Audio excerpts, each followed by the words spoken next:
Continuamos con el siguiente tema, que es realmente yo creo que de los temas más interesantes que vamos a encontrar para el curso, ya que obviamente este es un problema que se presenta en prácticamente todas las edades, en todas las situaciones de la práctica médica, y que obviamente está acompañado de muchas leyendas, mitos, en fin, que es el estreñimiento. Obviamente cada quien tendrá su forma de tratar el estreñimiento, pero habitualmente todos en nuestra práctica médica habitual, incluso familiar, hemos dado alguna recomendación para el manejo de esta situación. Primero que nada, definamos qué es el estreñimiento, porque aunque no lo crean, no es tan fácil muchas veces determinar qué es. Y estreñimiento depende, pues realmente, del paciente. Hay pacientes que dicen que para ellos estreñimiento es pujar mucho, para ellos estreñimiento es hacer materia fecal dura, la situación de estar pujando y no defecar. En fin, realmente si nosotros le preguntáramos a cada uno de estos pacientes qué es para ellos estreñimiento, podríamos encontrar definiciones diferentes. Obviamente lo que buscamos también es establecer ciertos parámetros en los cuales cuál es lo normal de la población y más o menos para tener, o como se ha normado, es que que menos de 3 evacuaciones semanales es estreñimiento.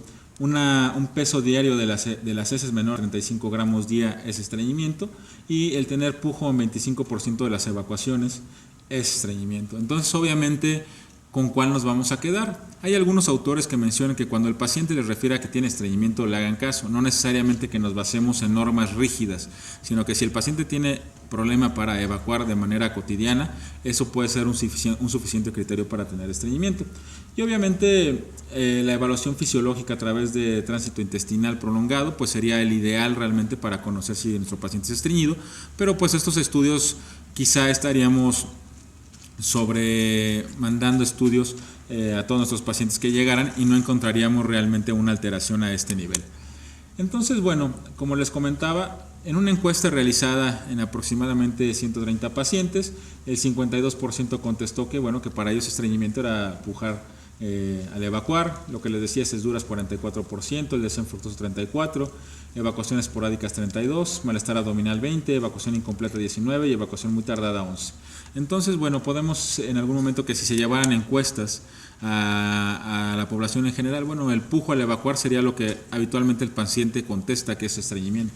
Sin embargo, para fines de hacer estudios y para verificar la efectividad de un tratamiento, pues necesitamos tener criterios bien establecidos. Es por eso que en el caso del estreñimiento funcional, esto es una vez que hemos descartado que el paciente no tenga estreñimiento por ya sea alguna enfermedad sistémica, como puede ser un hipotiroidismo, una hipercalcemia o cualquier cosa de estas, el paciente obviamente puede ser catalogado como que tiene un estreñimiento por falta de función del colon.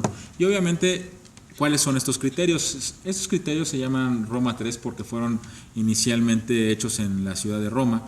Y el consejo de expertos o los expertos concluyen que que el esfuerzo evacuatorio en por lo menos 25% de las defecaciones, la sensación de evacuación incompleta por lo menos en 25% de las ocasiones, sensación de obstrucción anorrectal igual en un 25%, maniobras manuales para facilitar la evacuación, y esto se refiere en introducir ya sea el dedo a través del ano para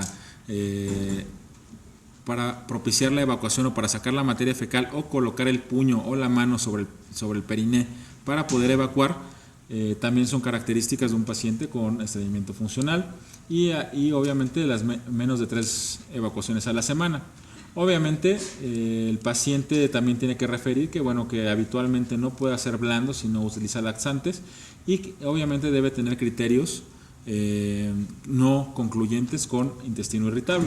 Estos criterios deben cumplirse en los últimos 3 meses con inicio de los síntomas 6 meses antes del diagnóstico. Esto es a lo que quiero llegar. Esta es la definición funcional de lo que es el estreñimiento funcional, pero nosotros no podemos ser tan rígidos y decir, si mi paciente no cumple con todos estos criterios, no tiene estreñimiento. Estas definiciones están hechas como les digo, para normar manejos, para poder hablar en protocolos de investigación de si el paciente no cumple ciertos requisitos para ser tratado o para ser estudiado con alguna situación al respecto. Más o menos, ¿qué tanto afecta? Se considera que en varios estudios de 2 al 20% de la población en general padece de estreñimiento. El estreñimiento se considera también que, bueno, que es equivalente al 1.2% de las consultas de primer nivel, habitualmente más frecuente en las mujeres comparado con los hombres, en 3 a 1. Aumenta la incidencia conforme aumenta la edad. Y bueno, gran impacto económico porque habitualmente estos pacientes dejan de trabajar, al igual que el gasto que genera el consumo de laxantes y la compra de diferentes elementos para poder mejorar su sensación de estreñimiento. Pero aquí es donde viene la parte importante. Se considera que del 65 a 74 años de edad, el 4.5% de toda esta población puede tener estreñimiento en algún momento de este tiempo, pero después de los 75 años, el 10.2% de los pacientes mayores de 75 años es corroborado que tienen un tipo de estreñimiento. Para poder catalogarlos y hacer un diagnóstico, bueno, la historia clínica, el interrogatorio, pues es fundamental para saber el paciente cuántas veces va a evacuar, con qué malestar evacúa, si hay dolor, si hay mucho pujo, si hay la sensación constante de tener que evacuar, si las evacuaciones son con sangre, moco, y esto obviamente son a veces datos de alarma que tenemos que tener en cuenta. Pacientes con estreñimiento no tienen que sangrar, o sea, si un paciente de 75 años les llega que tiene estreñimiento y sangrado, antes de pensar en tratar nada más el estreñimiento hay que estar pensando en cosas más graves como puede ser una neoplasia. Entonces, bueno, para fines prácticos, si vemos la definición funcional del estreñimiento, nunca nos habla de dolor, nunca nos habla de sangrado, no nos habla de muchos factores que nos pueden alertar de que el paciente pudiera tener un estreñimiento secundario a un problema más grave como puede ser un cáncer. El examen físico, obviamente, la revisión abdominal es importante para ver si no hay alguna masa, alguna lesión, alguna hernia, que esto nos esté provocando datos de obstrucción y que por eso el paciente esté con problemas de estreñimiento. Y la otra, pues obviamente la exploración proctológica, un tacto rectal para conocer si hay o no alguna lesión en el recto que pudiera estar condicionando esto, así como podemos ver en algún momento si hay alguna zona de fisura o alguna otra de estas enfermedades que por el mismo dolor el paciente no quiera evacuar. Y bueno, algunos estudios complementados se considera que, por ejemplo, en este caso el colon por enema puede tener bastante ayuda en el caso de un paciente con diverticulitis que haya tenido una estenosis del sigmoides. Bueno, podemos hacer un diagnóstico de que el estreñimiento puede ser por este motivo. Y pues obviamente cuando hay datos de alarma, principalmente como es el sangrado, la pérdida de peso, una colonoscopia sería uno de los estudios iniciales a realizar, más no por el mismo estreñimiento, sino para diagnosticar una causa secundaria del mismo. Dentro de las causas del estreñimiento, pues obviamente el estreñimiento secundario, sobre todo, hablamos de factores mecánicos, farmacológicos, metabólicos, nerviosos y lo que realmente sería el estreñimiento funcional o idiopático. Sin embargo, bueno, el estreñimiento no siempre es tan grave en pensar alguna enfermedad secundaria.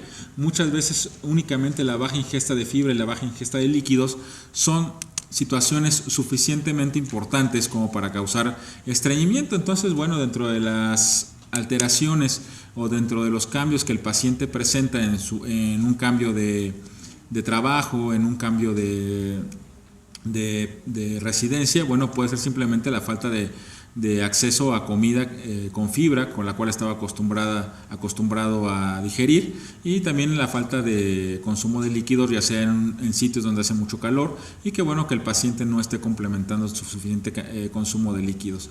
Otra de las causas importantes del estreñimiento, que con el tiempo puede llegar a tener situaciones de irreversibilidad incluso, puede ser el paciente que por su trabajo no tiene acceso a los baños.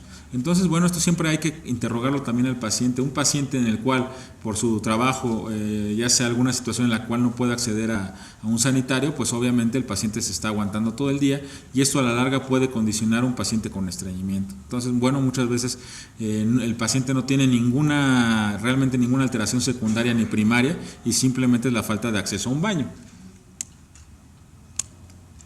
Como les comentaba, bueno, dentro de las causas que pueden causar también de estreñimiento sin tener que ser necesariamente una enfermedad importante, la depresión, pacientes que se encuentran internados principalmente de la tercera edad, que se encuentran ya con confusión, bueno, estos pacientes pueden perder incluso la sensibilidad o simplemente se les olvida evacuar, aunque suene raro, bueno, sí llega a pasar.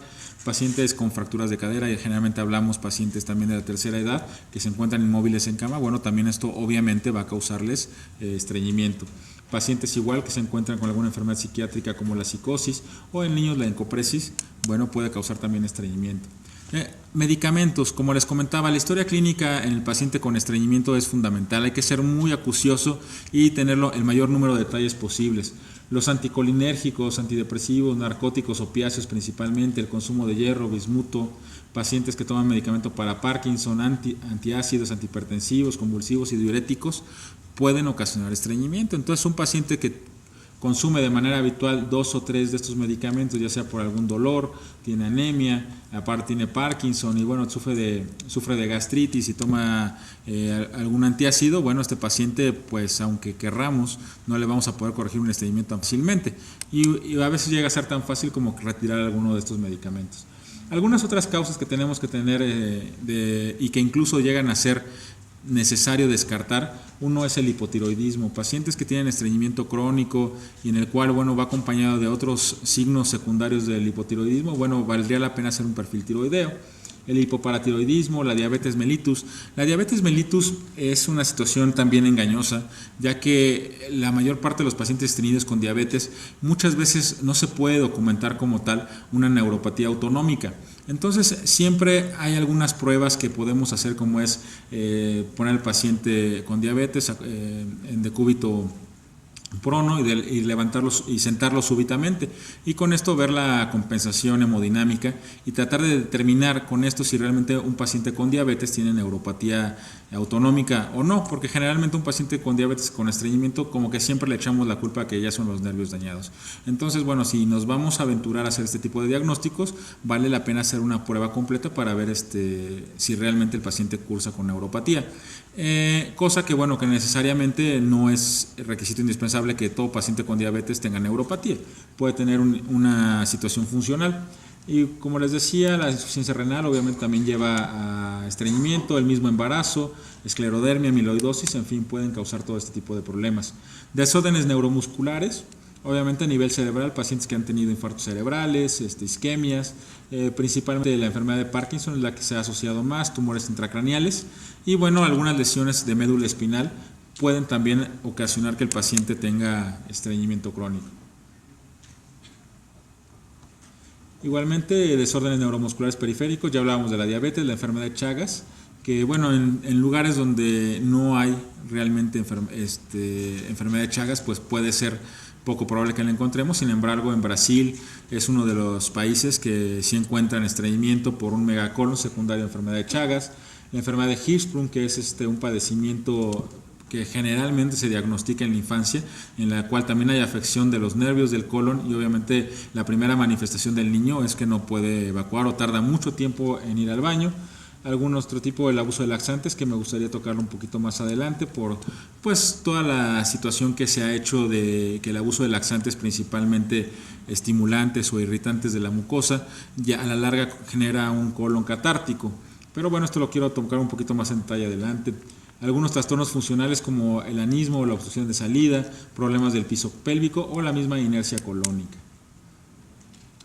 Retomamos en lo que vamos la historia clínica como factor fundamental, la exploración, los criterios de Roma, en este caso les puse Roma 2, pero bueno, ya hay los Roma 3, el colon por enema para descartar alguna situación de estenosis funcional y ya de aquí para abajo vamos a empezar detalladamente para qué sirven los marcadores colónicos, la colonoscopía, el defecograma, el ultrasonido y la manometría anorrectal en el diagnóstico de estos pacientes. Pero bueno, inicialmente, ¿qué le podemos ofrecer a nuestros pacientes? Obviamente, el manejo etiológico no requiere de hacer colonoscopía, no requiere de hacer marcadores, no requiere de hacer defecograma. Si el paciente tiene hipotiroidismo, pues le damos hormonas tiroideas y por consecuencia lógica el estreñimiento debe mejorar. Algún paciente que tiene una situación de hipercalcemia secundaria a un problema igual de la paratiroides o insuficiencia renal crónica y está generando hipercalcemia, bueno, una vez corregido este problema pues se corregirá el estreñimiento secundario. Y lo primero que debemos de manera importante indicar a nuestros pacientes, con lo cual hasta un 30% en estudios llegan a mejorar, es el aumento de la fibra y de los líquidos. ¿Cuánto? Bueno, Habitualmente se puede hablar de que si un paciente no consume fibra de manera cotidiana, esto debe empezar de manera paulatina, de 10, 15 gramos al día hasta llegar a 40 gramos al día. Se habla de que después de los 40 gramos realmente no hay un beneficio comprobado de consumir más fibra. Y bueno, los suficientes líquidos. ¿Cuántos líquidos? Lo normal es que se diga que tome 8 vasos al día, de 1,5 a 2 litros. Generalmente después de los 2 litros tampoco se ve beneficio sustancial. Pero lo que sí puede suceder es que si un paciente que toma fibra, principalmente algún laxante formador de bola, y no toma los suficientes líquidos, puede incluso hasta tener impactación fecal. La movilidad del paciente, siempre también se ha dicho que el ejercicio físico es parte fundamental para iniciar corrigiendo el estreñimiento, y se habla de que una caminata al día llega a ser suficiente. Realmente si nos preguntamos cuántos hacemos, aunque sea esa mínima caminata al día. Entonces bueno, estos 3 factores que se han propiciado como la base o lo más común que todo mundo recomienda, sí tiene su razón de ser. Sin embargo, aquí nada más haría una situación de importancia. En el paciente de la tercera edad hay que tener cuidado en recomendar fibra, en recomendar los líquidos y obviamente en la movilidad del paciente, porque generalmente hay muchos de ellos que no pueden hacer ninguna de las 3 cosas. Entonces obviamente en el paciente de tercera edad que está inmóvil por alguna lesión de la cadera, columna, alguna situación de tipo demencial, en fin, pues obviamente no esperen buenos resultados con estos 3 y mejor inicien un laxante de los diferentes tipos que vamos a ver de manera temprana y no esperarse a que tenga un consumo adecuado de fibra o líquidos. O incluso los pacientes de la tercera edad es muy común que no quieran tomar agua porque también presentan incontinencia urinaria. Entonces bueno, el no tener un baño para poder ir a orinar de manera cercana, bueno, los condiciona a no querer tomar agua. Y bueno, realmente, ¿qué resultados podemos esperar? Como les comentaba, se sabe que 1/3 de los pacientes en los cuales damos estas 3 indicaciones, fibra, líquidos y movilidad, llega a mejorar de manera sustancial el estreñimiento. ¿Cuánto tiempo? Que también es otra pregunta. Bueno, ¿cuánto tiempo me debo esperar a ver resultados? Pues mínimo 30 días. Si el paciente no lleva estas 3 actividades, mínimo 30 días, bueno, podemos suponer que no está haciendo adecuadamente las cosas. Y al igual, no más de 45 días. Si después de 45 días nuestro paciente no ha mejorado con la fibra, el agua y con una caminata, ejercicio, en fin, obviamente tenemos que iniciar probablemente algunos otros estudios o iniciar con algún otro tipo de medicamentos.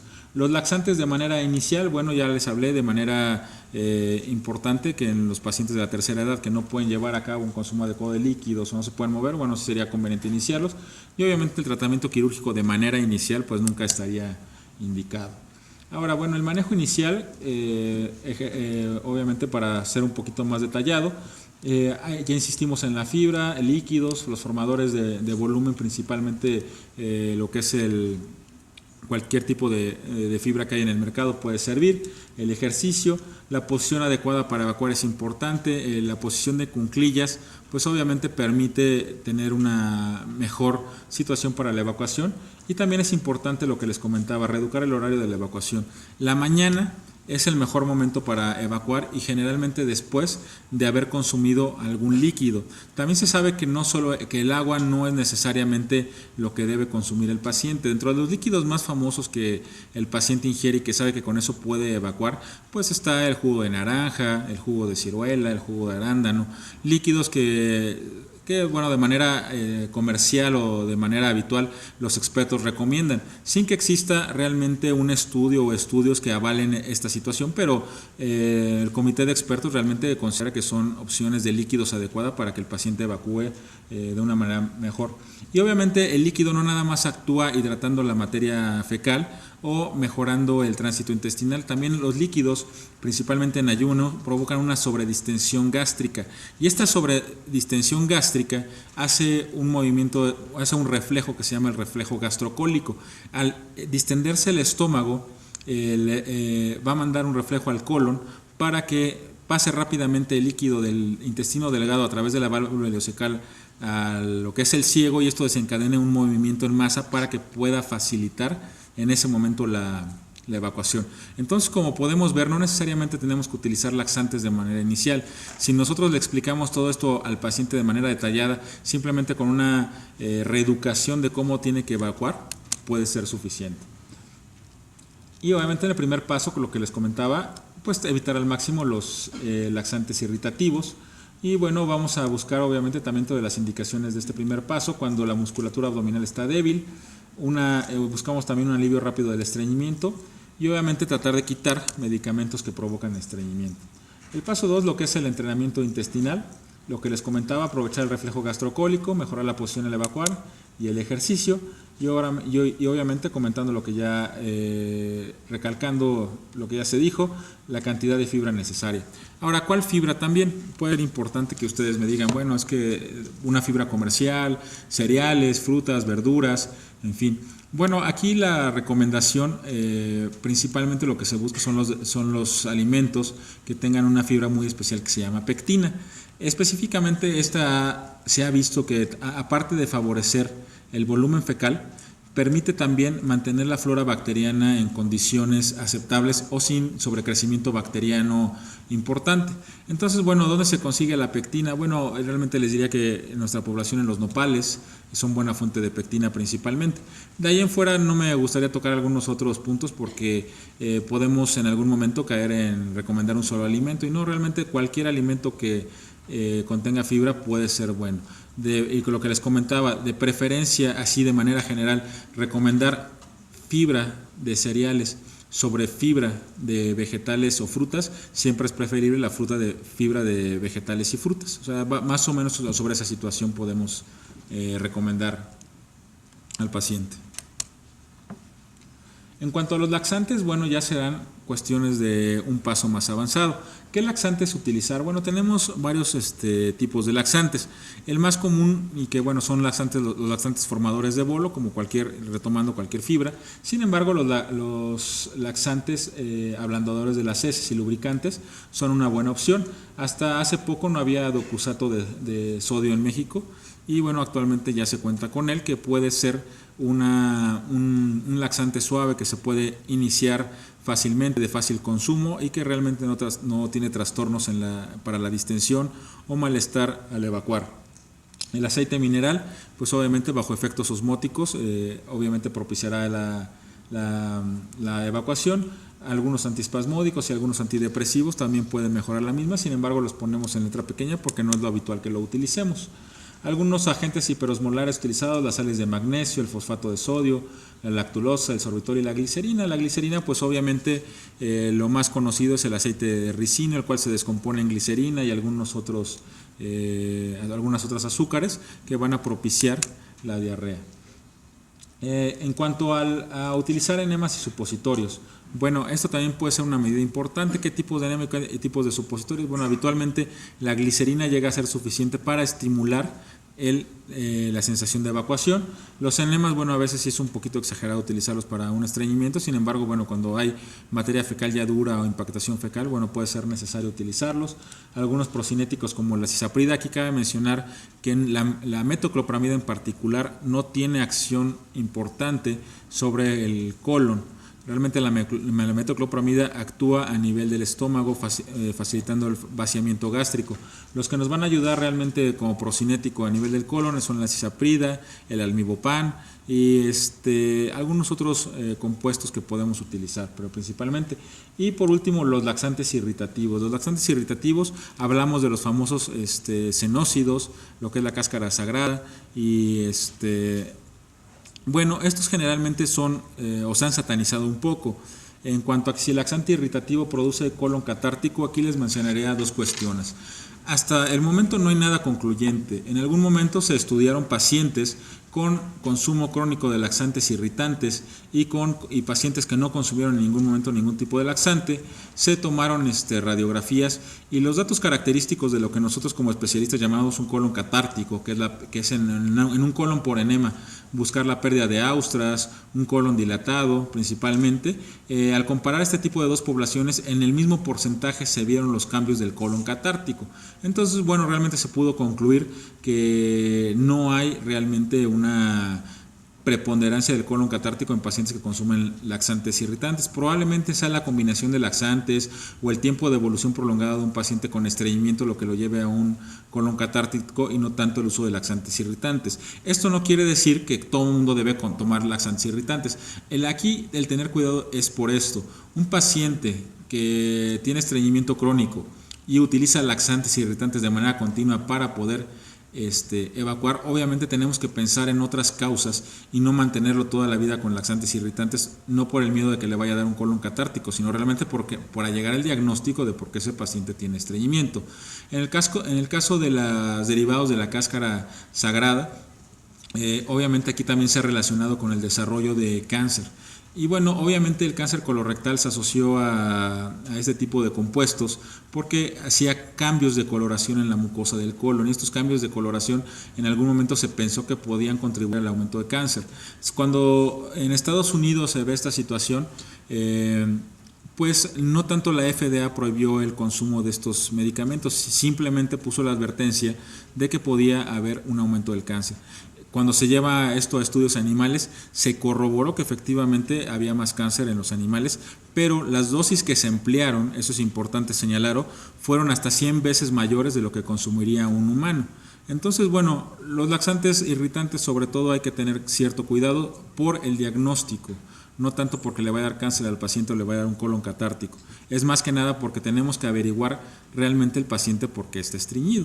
Pero bueno, nada más para quitarles ahí la sensación de que, bueno, si dejo una semana Bisacodil o alguno de estos elementos, lo que es el Dolculax y todo esto, nos pueda dar cáncer o nos pueda dar colon catártico, se pueden quitar ese miedo de que le vaya a pasar eso, pero obviamente sí hay que llegar al diagnóstico. Y bueno, hablamos ya de otros casos más importantes de lo que es el estreñimiento severo, que no es normal el estreñimiento que puede tener cualquier persona en algún momento, por lo que les decía, transgresión de dieta, ir a lugares más calurosos donde se requiere más consumo de agua, alteraciones en lo que come habitualmente cuando salimos de viaje. Bueno, es normal que alguien se pueda estreñir en algún momento. Pero bueno, el estreñimiento severo ya cambia, ¿no? Que es cuando el paciente ya ha sido cuidadosamente estudiado y tratado de forma racional, secuencial, y no tenemos un éxito para corregirlo.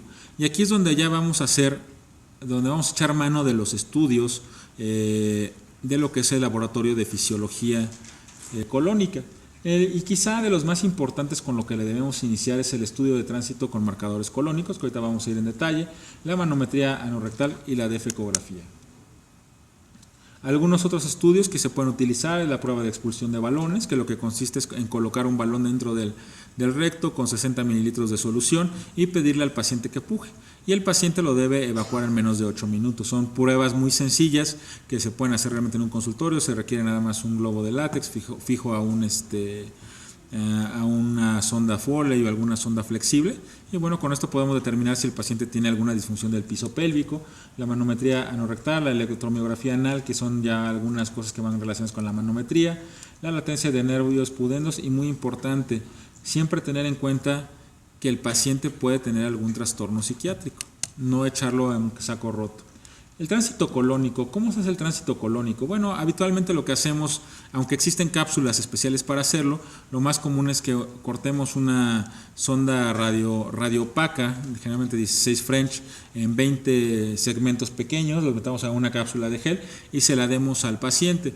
Habitualmente lo que buscamos de manera de tamizaje es lo que conocemos como procedimiento de Martelli, en el cual le damos de tomar a este paciente la cápsula y tomamos una primera radiografía al primer día que se la dimos.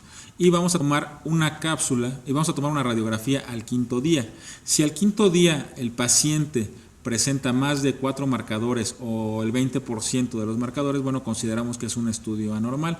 Hay algunos que no utilizan la placa del primer día, que bueno, esto puede ser variable o no. ¿Por qué? Porque en algunos momentos alguna calcificación o alguna imagen radiopaca puede aparentar alguna zona de que se queden los marcadores ahí colocados.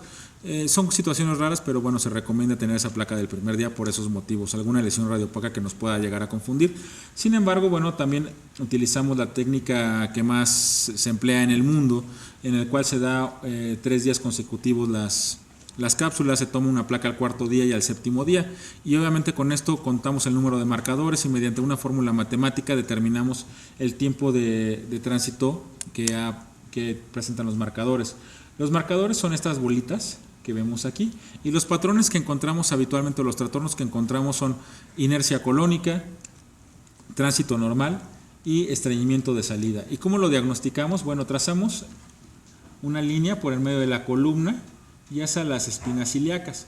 Si el tránsito se queda en esta parte, bueno, y principalmente en el colon derecho hablamos de una inercia colónica. Si no vemos marcadores en ningún lado, hablamos de un tránsito colónico normal. Y cuando los marcadores se quedan atorados en la zona del recto sigmoides, bueno, hablamos que lo más común es que se trate de un estreñimiento de salida. Entonces, como vemos en los casos de estreñimiento severo, este tipo de estudios nos pueden dar una pauta muy importante hacia dónde está el trastorno de estreñimiento del paciente. La defecografía sería el segundo estudio importante para valorarlo. ¿Y por qué la defecografía? Porque con la defecografía vamos a valorar estreñimiento de salida. ¿Y qué podemos encontrar? Como vimos en la plática anterior, un prolapso interno que nos esté causando el estreñimiento, un megarrecto, y un megarrecto por la causa que ustedes quieran, por Hirschsprung, por Chagas o simplemente idiopático. Esto es que no tenemos una causa bien específica de por qué tiene megarrecto. Y el megarrecto, ¿por qué llega a ser importante? Porque un megarrecto lo que ocasiona es que al aumentar el tamaño del reservorio del recto requiere más volumen para llegar a la primera sensibilidad. Y dos, si no hay el suficiente volumen que estimule al recto a desencadenar el reflejo de la evacuación, pues obviamente el paciente no va a evacuar. Rectoceles, que es la protrusión de la pared anterior del recto hacia la vagina, el anismus, que generalmente es la contracción paradójica de los músculos de los esfínteres. Esto es que el paciente, o sea, en términos prácticos lo que quiere decir es que el paciente trata de pujar y realmente no está pujando, está contrayendo los músculos como si quisiera aguantarse la evacuación, y esto el paciente no lo hace consciente y lo podemos diagnosticar con una defecografía. Y el descenso perineal, que es principalmente en mujeres que han tenido partos prolongados, mujeres con estreñimiento crónico, el piso pélvico simplemente no hace soporte y no se puede llevar a cabo la defecación. También analizamos en la defecografía, o lo que vamos a analizar es eso mismo, el descenso del piso pélvico, el ángulo anorrectal, las dimensiones del conducto anal y el tiempo de vaciamiento. Habitualmente también es otra radiografía que no se toma. El tiempo de vaciamiento, lo que buscamos es que después de que el paciente ha evacuado, en realidad en las placas ya no aparezca vario. Y bueno, esto es simplemente para señalar lo que es un anismo. Y bueno, aquí lo que vemos es que el paciente en posición normal tiene este ángulo, y cuando le pedimos que puje, el ángulo incluso hasta se cierra más. Y esto el paciente no lo hace consciente. El paciente lo que siente es que realmente está pujando y no está con las características de evacuar. Algunas otras situaciones más raras, que bueno, son trastornos ya de los músculos, una hipertrofia del músculo puborectal, en la que obviamente el paciente puja y obviamente ante este calibre del conducto pues no va a poder llevar a cabo la evacuación. Un megarrecto, como lo podemos ver aquí, un recto grande que requiere mucho volumen para desencadenar el reflejo de la defecación, y en ocasiones el mismo recto está ya tan dañado por la situación de estar tan amplio que simplemente, aunque llegue mucha materia fecal, no presenta la evacuación. Es aquí a veces algo paradójico, que nosotros vemos esta imagen y el paciente, en vez de referir estreñimiento, nos refiere incontinencia, y lo que sucede habitualmente es que en esta zona se queda acumulada mucha materia fecal, y lo que está evacuando el paciente por incontinencia es realmente por una incontinencia por rebosamiento. Esto que es que la materia fecal líquida que está por aquí arriba fuga por los lados, y es lo que el paciente manifiesta como una incontinencia. Como les comentaba, bueno, también los prolapsos rectales ocultos, como ya los vimos en algunas otras imágenes, pueden ocasionar también estreñimiento. La manometría es cuando introducimos un aparatito que mide las presiones del conducto anal. ¿Y esto por qué es importante? Bueno, porque podemos, en algunas enfermedades como la enfermedad de Hirschsprung, en la cual los nervios están dañados de manera congénita, el paciente no evacúa porque no se desencadena el reflejo de la evacuación. ¿Y esto cómo funciona? Llega la materia fecal al recto, distiende el recto, y automáticamente el esfínter anal interno va a relajarse y el esfínter anal externo va a contraerse. Este es el reflejo conocido como reflejo rectoanal inhibitorio, y es lo que toda persona sana debe tener. Sensación rectal, se relaja el esfínter interno, se contrae el externo, y digamos que en esos milisegundos se lleva a cabo una cuestión que se llama muestreo. Esto que quiere decir que la mucosa que rodea el conducto anal, que es especializada, va a censar qué es lo que está a punto de salir, si es gas, líquido o sólido. En los pacientes con Hirschsprung no tienen este reflejo. Llega la materia fecal, distiende el recto y no se lleva a cabo este reflejo. Entonces obviamente no hay relajación del esfínter interno y no hay relajación del esfínter, y no hay tampoco este deseo de evacuar. Entonces, bueno, la manometría es uno de los estudios que nos sirve para medir ese tipo de reflejos, además de medir la compliancia rectal, lo que les comentaba. Introducimos un globito con aire o con agua en el recto y lo vamos llenando de agua y verificamos en qué momento se da la primera sensación, en qué momento tiene la máxima sensación y en qué momento se desencadena el reflejo anal inhibitorio.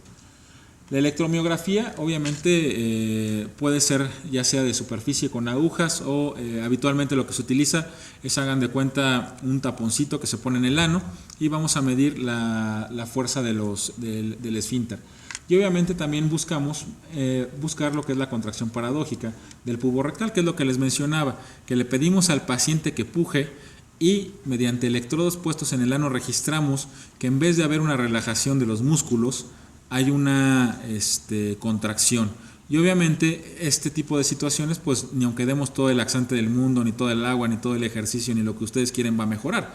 Aquí obviamente es tan simple como reentrenar al paciente. Simple lo digo de manera de que no hay una intervención farmacológica o quirúrgica, simplemente trato de mencionar que con lo que les mencionaba el doctor Zambrano del biofeedback, estos pacientes se pueden llegar a curar.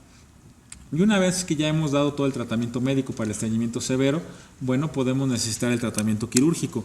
Hay realmente pocos casos que lleguen al tratamiento quirúrgico porque habitualmente con una combinación de varios tipos de laxantes se corrige la mayor parte de los estreñimientos severos. Obviamente se recomienda que antes de operar a cualquier paciente, por lo menos 3 meses, iniciemos una combinación de por lo menos los 3 laxantes de preponderancia, que es un formador de heces, un laxante osmótico y un laxante irritativo. Una vez que nosotros corroboremos que después de 3 meses el paciente no evacúa, bueno, ya podemos pensar en dar un tratamiento quirúrgico y generalmente el tratamiento quirúrgico va enfocado a lo que es la inercia colónica. Y el tratamiento quirúrgico que se lleva a cabo habitualmente es la colectomía subtotal con iliorectoanastomosis con éxitos del 83 al 97%. Pero les podía hablar de que pues en prácticamente 3 años que he estado trabajando en el Hospital General no hemos tenido ningún caso que haya meritado cirugía por inercia colónica, lo cual no quiere decir que no existan, simplemente es que una vez manejado o diagnosticado adecuadamente el paciente, son raros los casos que vamos a llevar a cirugía. Cuando hay disfunción del piso pélvico, lo principal de los trastornos funcionales que encontramos es lo que les decía del anismo. Esto es que el paciente, cuando se le pide que evacúe, contrae, y el biofeedback es el reentrenamiento, el que el paciente mediante una imagen haga consciente esa situación anormal. Un 70% de los pacientes pueden lograr remitir el estreñimiento. Y bueno, esto parece muy complejo, pero bueno, realmente es un resumen de todo lo que hemos visto. Y bueno, lo que trato de dejarles de mensaje es que bueno, ante todo paciente con estreñimiento hay que iniciar de manera gradual con la intervención, no soltar de manera inicial un laxante, no soltar de manera inicial ya diagnósticos más agresivos como que requiere una cirugía o cualquier cosa de estas, pero sí obviamente hacer consciente al paciente de que especifique bien, sea congruente con sus hábitos alimenticios, y en los pacientes de la tercera edad obviamente ser más cautelosos al interpretar el estreñimiento, o incluso en pacientes mayores de 50 años con estreñimiento, sangrado, en fin, estar pensando en algún otro trastorno importante. Gracias por su atención.